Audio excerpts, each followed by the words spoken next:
Hello, hello, everybody, lovely people of LinkedIn and YouTube. Just a quick reminder, all these LinkedIn lives are also streamed over to YouTube, where it's much easier to find all the recordings and watch them when you have some time. But it's another Monday, time for another LinkedIn live interview. And I think this is the first time where we have a guest repeating for the second time. So, with Peter, a few weeks ago, we were talking about Clubhouse and how to use Clubhouse for lead generation. Is it a good social media network to do that? And so on. So, if you haven't seen that one yet, you can go to the YouTube channel and check it out. But today we're talking about leadership, we're talking about creativity. But first and foremost, Peter, welcome to the show. And let's do another quick introduction of Peter. Thanks for having me. I'm honored to be a guest for the second time. Oh, was that it for the introduction?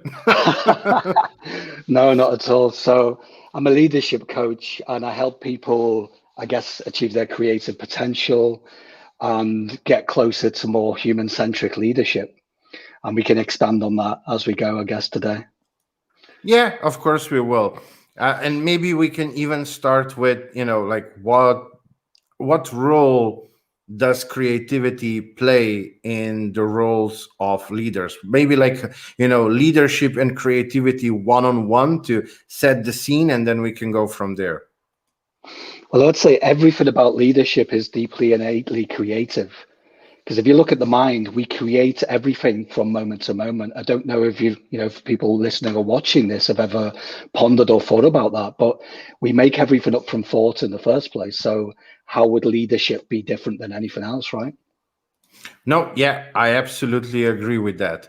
I think the problem is how we understand creativity. I think in today's society, whenever we mention the word creativity, it means more arts like painting and dancing and singing and all of those things. But we don't necessarily maybe look at other stuff that we are doing as creative. I know that a lot of people say, "Oh, I suck at creativity. I'm not creative." But then you can see the opposite. They just don't recognize it as creativity. So maybe I know this was also a topic of one of the Clubhouse rooms that you host frequently, like weekly. So maybe we can start with that and dive a little bit deeper into what is creativity and how do we experience creativity as a leader. Well, I'll give you a good example. There used to be a wonderful lady in my team in one of the last jobs before I founded the Mind Takeaway and become a leadership coach. And I used to observe my team, and this particular lady said exactly what you've just said then, Mika. She said, I haven't got a creative bone in my body, I'm not an artist, this and that. So I just observed her, and I got to know this lady, and she was deeply innately creative, just like every other human being I've met. Just because you might not think you're an artist or you can paint, draw, or make music doesn't actually mean that you're not creative. And there was one particular project which was more an engagement thing, and she made this wonderful photo wall, which was a really deeply creative project that it actually brought the team together. It created community. It drew, it was there to drive engagement, and it brought the team closer together. And the wall was made up of people's human experiences of traveling all over the world, because it was actually an online travel company that I worked for. And when I asked her, I said, isn't this creative? And she said, not really. But then after a bit of, unpacking it and asking her more questions, I think the penny dropped and she's like, actually, okay, I see what you mean. And that's the thing. We, in companies, are under a lot of pressure, right? We're under a lot of pressure to innovate and problem solve and come up with the next creative thing or just to solve issues that pop up, on the day-to-day basis in any operation. But what people forget is that creativity is there to use, and it's not ever something that disappears. The only challenges in organizations and workplaces is they kind of stifle creativity, right? If you look at a workplace and an office, they're not really designed for you to play and to come up with ideas and get curious. So what I would do with my teams, in the past when I worked in these companies, and also when I work with clients now, is to change the places, so to change their environment. So if it's a team, it's to just even simply take them outside. If there's, fresh air, take them to a park. Just by changing their scenery gets them in a more creative mood. Because there's nothing worse than being locked in a meeting room, right? And being told, right, clock's ticking, you've got 2 hours to resolve this problem. Yeah. Everyone just sits there going, what do we do, Yeah, no, I absolutely agree. And I mean, in honesty, if you would take creativity away from leadership, I think what you would accomplish is you would take away the innovation. By taking away the innovation, you take away progress, and you're basically killing the company, because in today's world, which is so fast paced, we need to constantly innovate and try and fail and test and progress. And creativity is the driving force behind that, isn't it? Totally, I couldn't agree more. And nowadays, I mean, there's fast-paced digitization, AI, automation. All of those things are okay as long as we actually look at the more human-centric traits that we're still not really developing. I know that there's a lot more talk about innovation and disruptive technology and this and that, but what I don't see, and lots of our clients come to us and they say, look, how can I inject some vitality and creativity in this team? And I said, well, first thing you need to do is let go of the reins of control. Trust these people that actually, you as a leader, if you're honest enough to be vulnerable and say, I don't know, go and ask the people on the floor, go and ask the people in the different function in the office in your organization. In fact, I was speaking to a CEO because I was doing some leadership research a couple of months back. And this one particular guy was a CEO of an English insurance company. And what he said really blew me away. He said, I'm really comfortable not knowing. And I often go to the people at any level in my organization and I share, that I'm, maybe I've made a mistake here. What do you all think? And that actually builds trust. And it shows that, when a leader goes there first and says that, they don't know, maybe they're pondering, what would be the next way forward? How can we come up with the next creative idea or a new product? It allows others, it empowers others to do the same. And therefore, what happens is they're free to come up with their own creative ideas. And there's less judgment. So there's less pressure. And I don't know about you, Michal, when I'm pressured to come up with an idea, and I learned this in music, I wasn't very good. It was terrible. When someone locked me in the studio and I wasn't feeling it, I used to torture myself. And actually, the most simplest thing, and a tip for anyone listening or watching, is just stop. Because it's okay if you stop what you're doing and you don't force hitting that brick wall time after time, and just do anything else, whether it's go for a run, whether it's go and have food, anything at all. That creative idea will hit you again. And it is annoying because you want it to happen in that moment. But what if I was to say to you that not knowing is probably that spark? That's just when you're on the cusp of something amazing. No, I agree. I mean, I've had my best ideas when walking my dogs, because it's quite challenging to walk 4 dogs at the same time, especially on a very long leash, or when I was having beer with friends. So when you really take your mind away from what you're obsessing about, that's when it usually hits you, when you're least expecting, and you have those aha moment. So, Peter, how can organizations make sure? Because the whole thing, the way I see it, is the lower you go in organization, the more it reflects the leadership. And so, one thing is talking and saying, "Oh yeah, we are creative, innovative, and so on." But if the main leadership, the CEO and the C-level, is not living that on a daily basis, well, then guess what? Middle management and so on will not live that as well. So what can organizations do to better promote the whole creativity, innovation, and so on? Well, like I said, just do what the CEO did as well, and actually just be a little bit more transparent, be okay being vulnerable. And I know that, again, these are trendy. It's quite trendy to say, be authentic as a leader and all that, but that's the only thing that works. If they see the leadership team and it trickles down right from the top, and they see that they're allowing people to experiment, make mistakes, but in a controlled way, because obviously we can't just blindly sit and experiment. You would burn through a lot of cash, right? But when it's done in a controlled way where you create a psychologically safe environment for people to feel safe and do the best work, guess what? They're safe and they do amazing things because they come up with ideas knowing that they're not going to be judged, or at least they can say, right, okay, if I do make a mistake, I know my manager or my boss has got my back. We're going to sit there together and look at what went wrong. And the more that you do that in an organization, guess what? The more innovation, the more products come out of nowhere. And that's it. I mean, I just think leaders always are under a lot of pressure. And actually, the most common thing that leaders come to the mind takeaway for is because they think that they have to know everything. And this is the one thing that people get wrong innocently. And I did as an early leader until I realized that if I listened to my people, and I said, look, I'm not an oracle. I don't have all the answers. I'm coming to you because I trust you. I'm empowering you as my team. I'm empowering you as the organization. We've employed you. We trust you to do amazing work. What do you think? What can we do next? And you'd be amazed at the kind of answers that come back if you're actually listening to your people. And actually, most organizations, whether innocently or not, they're just not listening.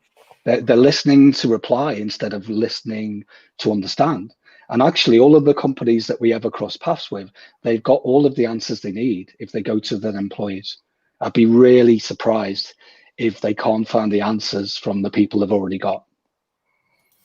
I can strongly agree with that, because when I work with my clients and there are bigger companies, our process starts with the due diligence, and part of that due diligence is also having a lot of interviews with different people in the organization. So not just the leadership, but also with employees and so on. And in all honesty, I think that at least 50%, if not more, of everything that we then jointly come up with, what needs improvement and change and so on, is coming from those interviews. It's just nobody ever asked them. Nobody noticed what they were saying, or maybe the company, the leadership wasn't practicing a culture where people can even say something, or leadership didn't take those things into account. And then at some point people were like, just, well, why would I contribute ideas when nobody really cares about it?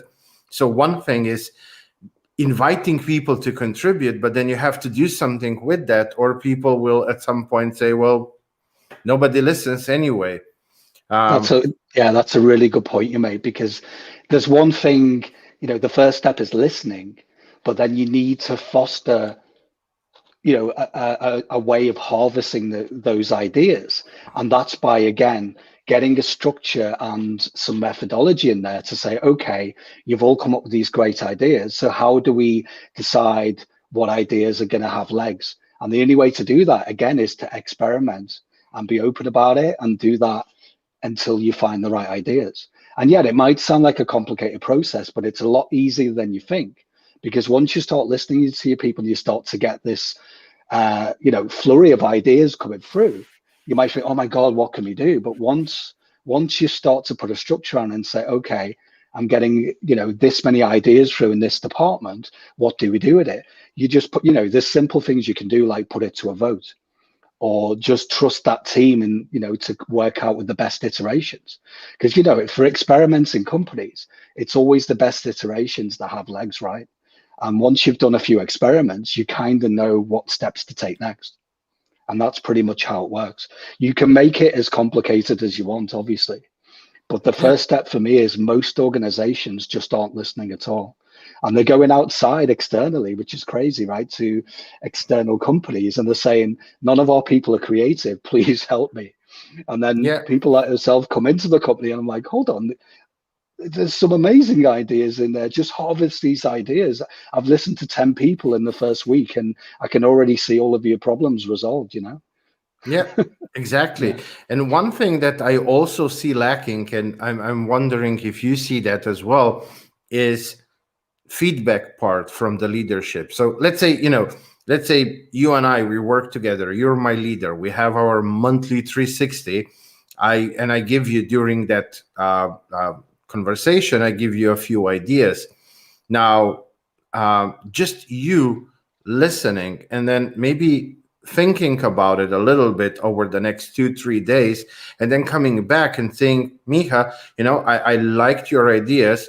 We can't do this one because we unfortunately don't have the budget. We already tried this one, it didn't work, but we will try this one. So just giving me some feedback, I would feel, oh, like he really acknowledged what I told him and came back to me. And even if you disregard all of those ideas, but you have some good constructive way of explaining why, this is not good, that's not good, or not right for right now, uh, will motivate me to keep on giving you ideas, because I had the feeling that you didn't just hear me out, but you actually thought about it.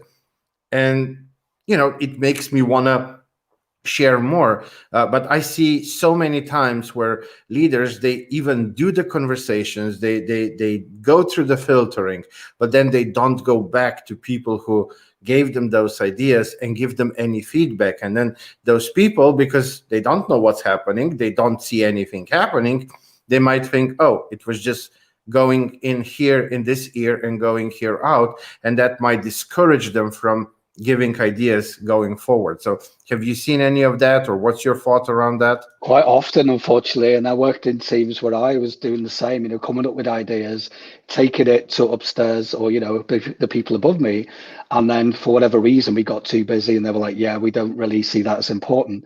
And yeah, I totally get that, because you actually run out of steam and you just think, oh, well, I'm disengaged now. What's the point in me making an effort? The last time I spent a month coming up with my own project and I was given that autonomy, nothing happened with it. Why would you do that? So yeah, I mean, it's a valid point. I think the more that people actually put some time aside and say, okay, even if you don't know what to do with it, and this is for any leaders listening, be honest and say, wow, I'm really amazed that you came up with that. That's really cool. Right now, I'm not really sure how we can take it forward. However, I'm going to sit and evaluate that, and I'm going to take it to other people in the team, and we're going to sit down. Let me come back to you. And that's what I always did. I was just honest. If I couldn't sign off on it and say, we're going to go with it, I would say, look, that's really amazing. I really value your input. Please keep bringing these ideas forward. And, like it or not, it's a constant cycle. I mean, we've talked about this before, haven't we, Miha? That, the more that you look at all of these things in permanent beta, and I see everything like that, even my own company now. Obviously, there's certain things that you refine and there has to be a structure and then it stays static. But a lot of the ways I come up with new products and ideas, just like when I used to make music, was to constantly experiment, but just have clarity of mind when I'm doing that, rather than blindly coming up with new things just because I feel like a shudder and getting fidgety, Like with any experimentation, I think a clear starting point would, is there a gap in the market? Is there a need? Is there something that we need to resolve as a company? And then put a call to action into your employees and say, look, these are the pain points for me in the leadership team. Employees, you're the community, you're the people we value. I'm asking you now, I'm asking your opinion. What can we do? And here's how much time we've got. And what's going to happen next is, once we get X amount of ideas, we're going to evaluate it. And what you can do by that is putting it to a total vote. You can set up a team of peers where, for example, one senior leader I spoke to quite recently had a really great idea. He said that he took cross sections from different parts and inside the company, and it didn't really matter about seniority. It just mattered, did that person or individual have the right experience regardless of title? And they come up with a good way of actually reviewing certain ideas. Although even that can have, it could be a double-edged sword, because sometimes the so-called experts end up missing, some obvious things. But again, I'd rather have that any day of the week than being an employee in a company where you feel not listened to, where you feel totally not valued. Because what happens, as you know, Miha, is that people, if you've invested for an employee to join the company, it costs a lot of money to go through the whole recruitment process. You really need to listen to people straight away and empower them straight out the gate to do the best work. Say to them, I'm listening to you, I value you, I want you to be part of this team. Please share your ideas. And that needs to be done with every employee. Because if you don't, you know what you get. People will leave, you bleed talent. And that's usually the problem with, lots of modern organizations right now. They don't really know how to keep the talent. And I think what we've discussed so far, that's exactly what you need to do, right? Just listen to their ideas and start to use some of them ideas, because really everything we need to resolve as a species, right? Everyone in our community, whether it's work or not, we've always got the answers. It's just that a lot of the times we're panicking, we're not listening. And I think COVID's a good example, right? Yeah. Yes. No, I agree. One thing that you mentioned, the permanent beta thing, believe it or not, but I don't think there is a single thing in our company that's not labeled beta. And on one hand, it helps you because you're not under pressure. Oh, I need to make a final version. On the other hand, whenever I touch something, I'm reminded that it's beta, and I can always look at it and say, oh, are there any improvements we can make? And it gives like the whole organization that mindset that they don't have to be perfect, that, we go along even with imperfections. I don't know. I think it just releases a lot of pressure and a lot of heat away from that. And we never unlabel them beta because, let's be honest, there's always something else. Maybe you can add another question to a template. Maybe you can change this. Maybe you can just change how you're asking a certain question. So like everything is labeled beta. I really don't think that there's a single thing that's not labeled beta in our business. And I think it's an amazing way to run all of your products in a company, right? Because I totally get that, and I've had that where I've held it too close to my chest. Like I made that, so therefore I'm not going to change it. And you can actually get really stuck. Where if it's a permanent experiment, like you say in permanent beta, you can just make other iterations. It's going to be the same thing, but with new information. And because you've tested it, why would you not change it, right? And I think a lot of companies get stuck. I'll give you a really good example. I don't know if I mentioned this before, Miha, but Kodak, the company. Yes. Well, they got totally stuck, and they were such an innovative company back in the day, right? They were the market leader in film, analog film for cameras. And I don't know if you know, but they actually came up with one of the first digital cameras. But you can imagine back then it was the size of a coffee table. It was pretty big and bulky. And the CEO at the time just wasn't buying it. And he didn't really want to listen to the people in the organization who had wonderful creative ideas. And he hung his hat on analog film being the de facto thing, and it wouldn't change. He just said digital cameras will never catch on, right? And even Sony at the time came to him and said, look, I've got a way out for you. I think we should collaborate. We've got a prototype for a wonderful digital camera, and it's going to take over the world. Analog film might be there in the future, but it'll be more of a nice to have because it'll be more expensive. And, we know why, right? And the rest is history. And what he did, I don't know if you know the story, but he stifled all of his staff's creativity. He even built himself a little castle above everyone else. He didn't actually invite people in. Anyone who was descending and said, look, we're worried, we're going to lose market share here. What can we do? And until it was too late, we all know the story. Kodak was no more, really. They lost market share because they had the answers straight out of the gate at the time when digital cameras were prototypes. One of their people in-house had actually built it. But the leadership team at the time was like, no, I'm not buying it. No, yeah, I mean, and there are many examples like that. Intel comes to mind, Nokia comes to mind, and yeah, many more. Well, Peter, one thing, as we're going towards the end of this interview. So I know, like, creativity, leadership, very simple solution. Uh, Allow yourself to be vulnerable, allow yourself to be authentic, and just talk to people and allow them to explore creativity. So it sounds very easy, but it's still so hard to do for many. So do you have any exercises or something to speed up that process for people to go into that space where they will be a creative leader? So yes, the solution is very simple, but sometimes the journey can be a bit harder. So any idea, like anything that you can add to that?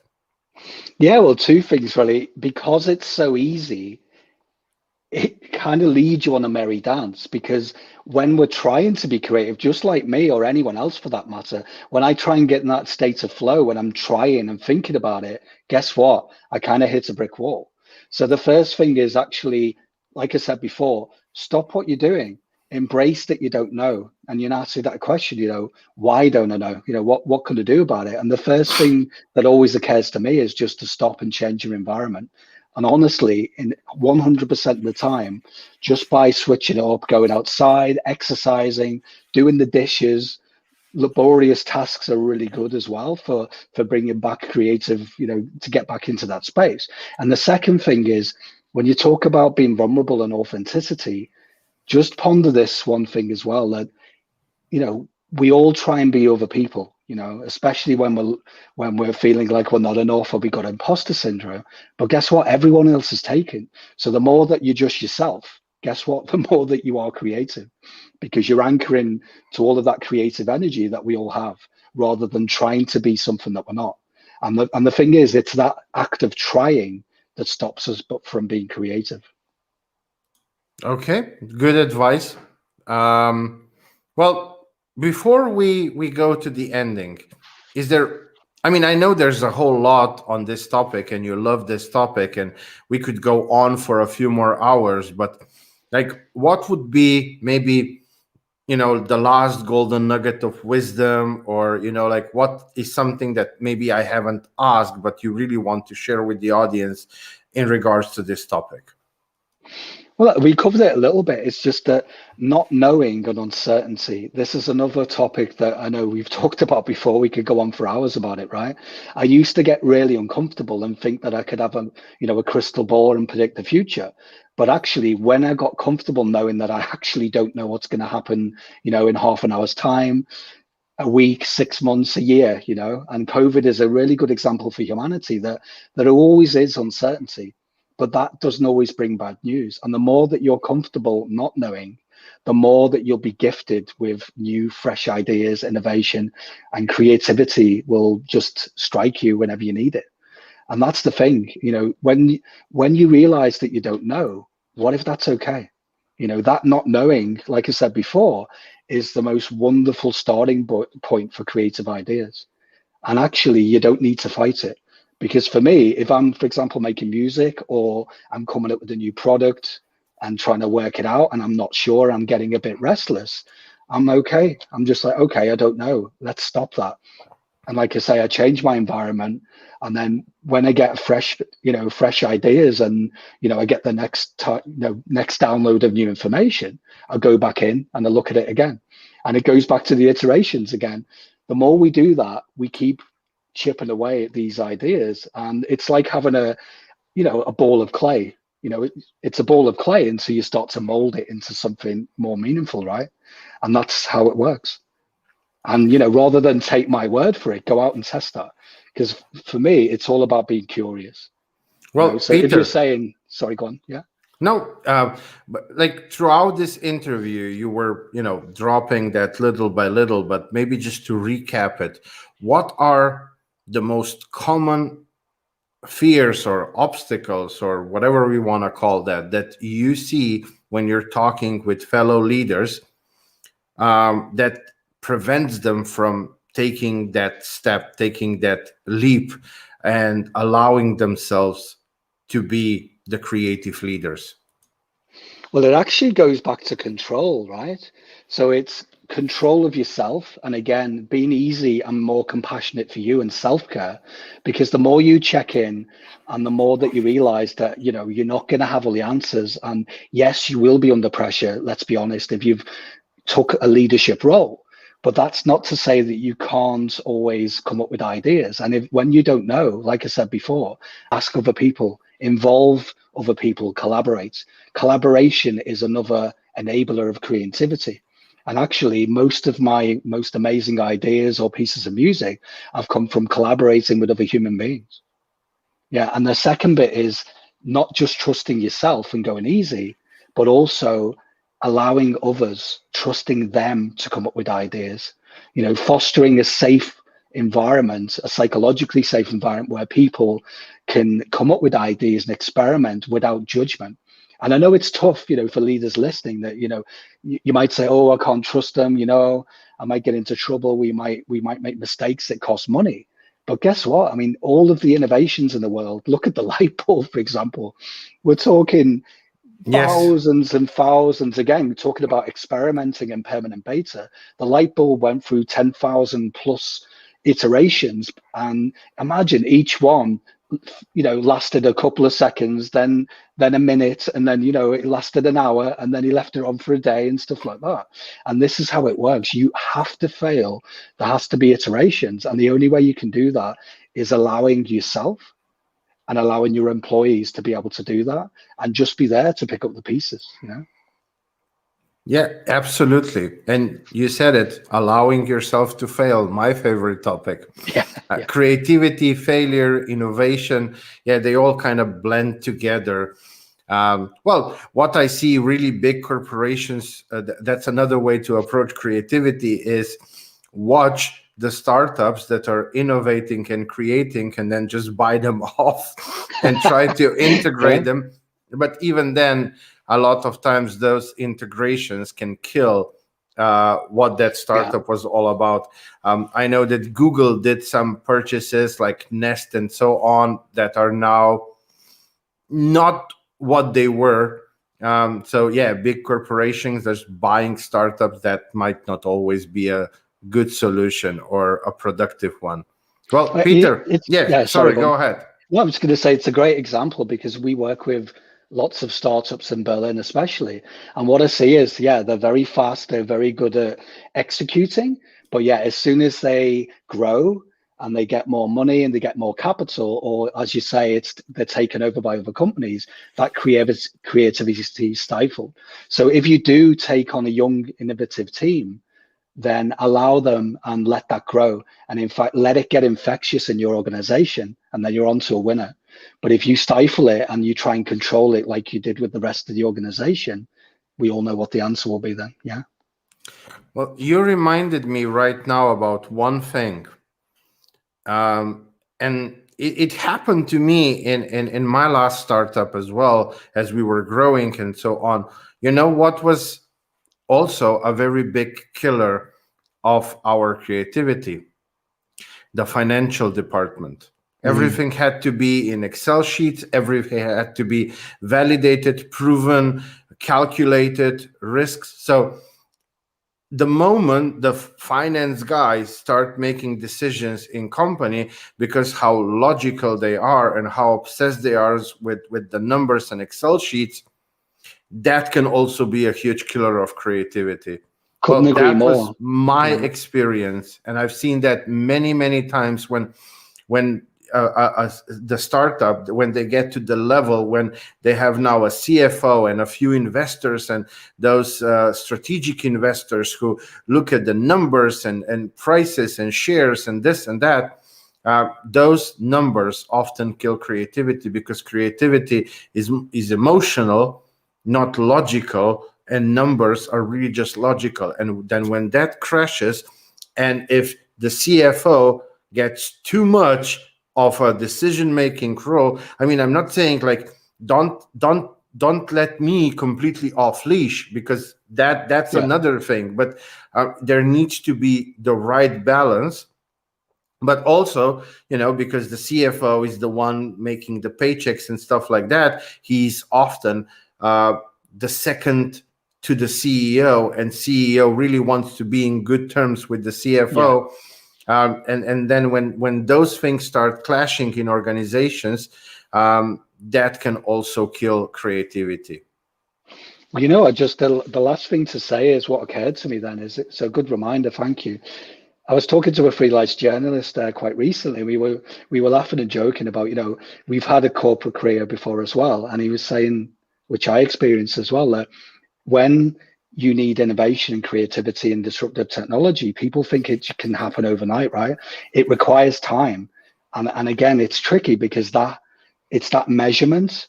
And again, I'm not blaming the finance people, because I know they're in a rock and a hard place. They're under pressure to make the numbers work, etc. And companies have to make profit, etc. But to really drive innovation, you have to trust people to have time to do that, and they need that incubation time, need that breathing space. And one of the easiest things I used to do, which didn't cost money when my back was against the wall, is, like I said before, I would take my team outside of the work environment, and sometimes I got into trouble for it because people were saying, you need to be here, and I'm like, yeah, okay. And I would just take them out for half a day, and guess what? That completely revitalized them. Because if you pressurize, whether it's a team or whoever it is individually, or even a whole organization, if there's pressure on them constantly to innovate and you're not giving them time to do that, then you're just stifling creative ideas, and you're actually just in a feedback loop. And the more that you allow time, even though it sounds counterintuitive because time costs money, actually in the long run, the more regenerative, the more sustainable you're making your company. And I do see a shift now. But again, it's going to be quite a bitter pill, for people to swallow. But the most innovative companies nowadays are actually allowing time and energy to be spent on stuff that can't be measured. And it is uncomfortable because people who have that, the reins of control, they have to slowly realize that they're going to have to let go if they want to be there in the future. If they don't want to end up being the Kodak of tomorrow. Yeah, I fully agree on that, Peter. Well, Peter, quickly, who should reach out to you, and what is the best way to get in touch with you if they want to continue having this conversation, and if they're interested in the things that you can support and help them with on their journey? Well, anyone who wants to get more creative or drive innovation or create psychologically safe teams or spaces, get in touch via LinkedIn or via themindtakeaway.com, and we can have a chat. Perfect. Clear, quick.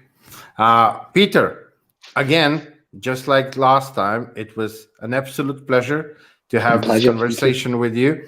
You always provide so much value.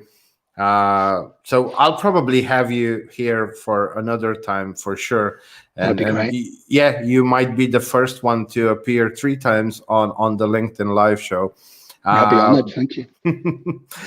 Peter, thank you so much. Thank you. All the best. And just, enjoy this evening, enjoy this week.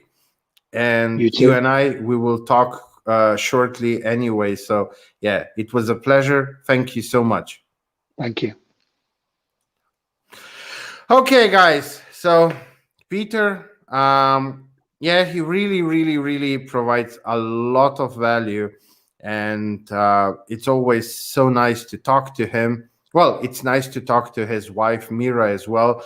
She comes from a little bit different angle, and it's so nice when you talk to both of them. So that might be something to do.